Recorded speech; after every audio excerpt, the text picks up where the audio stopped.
trial. The heinous murders of Shanann Watts and her two beautiful girls shocked the world. Police say a father and husband did the unthinkable, killing his own family. And this case prompted so many of you to have very difficult conversations about whether he should face the death penalty. The public just doesn't really have the appetite for it anymore. But is that really the case? Well, tonight, Denver7's Jennifer Kovaleski is going 360 on capital punishment in Colorado. This house is not complete without anybody here. The haunting stare of a desperate father. Just days before becoming one of Colorado's most infamous accused killers.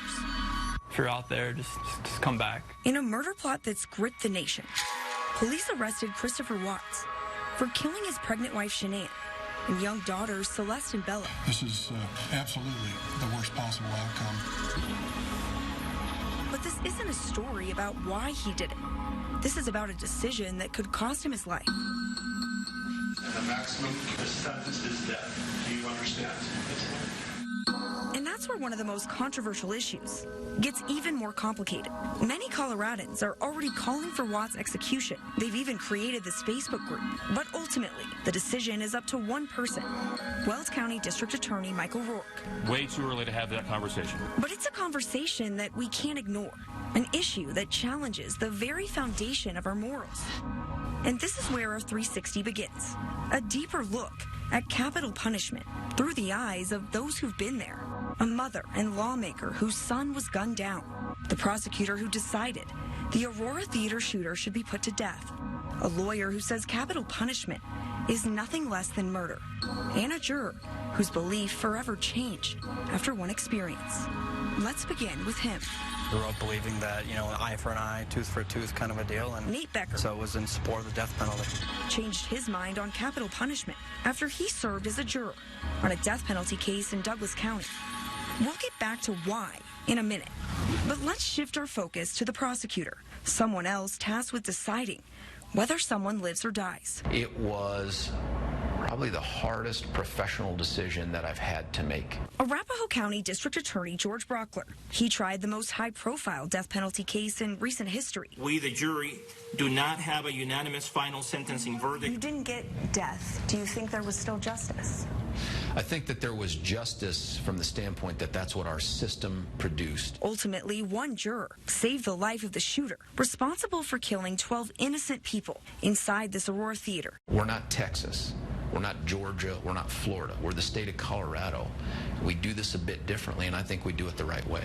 He is one of the few DAs anywhere in the entire state of Colorado who regularly seeks the death penalty. Now to our lawyer's perspective. David Lane, one of the state's most respected defense attorneys, disagrees with Brockler. I am unalterably, completely, 100% opposed to the death penalty in all cases for anyone. Lane thinks an eye for an eye should never be the answer. If you kill someone, we're going to kill you, means that we are stooping to exactly the same level that he stooped to. And we're better than that. Which brings us back to Brockler's perspective. The death penalty in Colorado is appropriate to distinguish what I will call regular murders from more aggravated, heinous murders. Now let's go to that mother and lawmaker who supports the death penalty for an entirely different reason.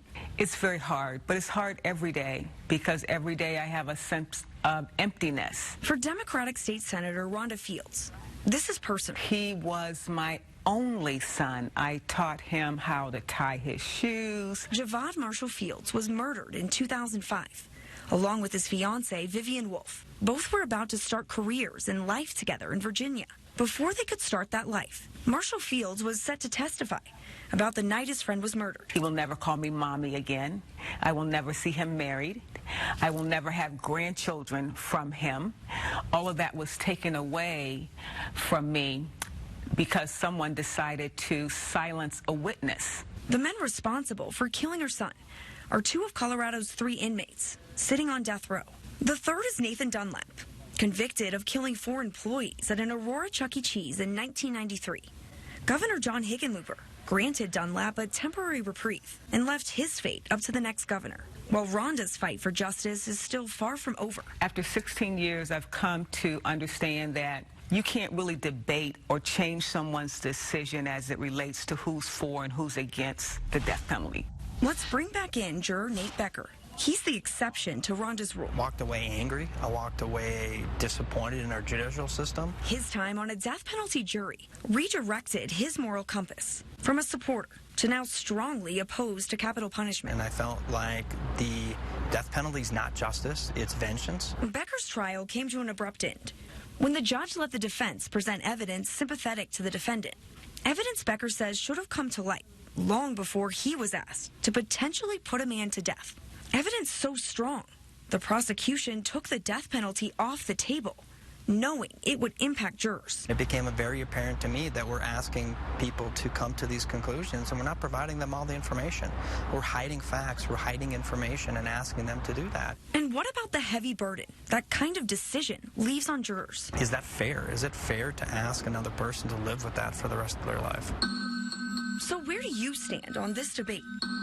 At the end of the day, people's opinions on this are irrelevant to the pursuit of justice.